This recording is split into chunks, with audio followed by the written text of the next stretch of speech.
रायगड़ा जिला काशीपुर ब्लॉक टिकिरीर अधिष्ठात्री देवी माँ गंगा देवी ठाकुराणी नूतन मंदिर विग्रह प्रतिष्ठा और अग्नि भैरवी नूतन मंदिर प्रतिष्ठा पाई विराट कलश यात्रार आयोजन होइथिला।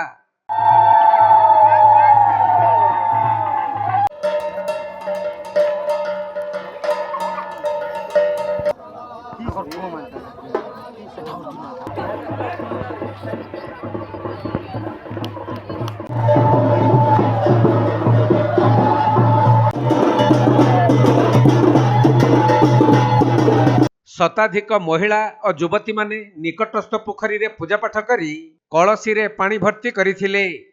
आउ सही पूर्ण कलश को मुंडरे मुंडाई ग्राम परिक्रमा करी मंदिर पीठ रे पहुंचीथिले। परे मंदिरर पूजक उमाशंकर दंडसेना अंकुरारोपण कार्य आरंभ करिथिले। तबे आगामी काली 7 तारीख कर्मारंभ अग्निस्थापन गर्भाधान और बनजुग हेबाकु थिबा बेले 8 तारीख दिन रत्नमुद महास्नान और शयन कार्य कराजिब। सेहीपरि 9 तारीख दिन प्राण प्रतिष्ठा एवं 10 तारीख दिन नूतन विग्रह सिंहासन आरोहण पूर्वक पूर्णाहुति और प्रसाद सेवन हेब बोली मंदिर कमिटी पक्षरु सूचना मिलिछि।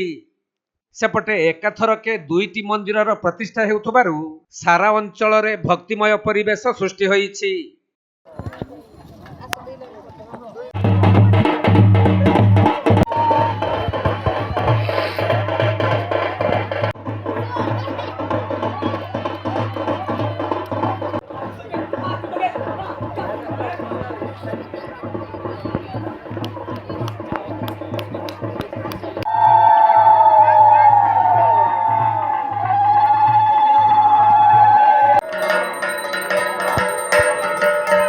हेलो रायगड़ा जिल्लारू प्रफुल्ल कुमार बेहरा रिपोर्ट के लाइव।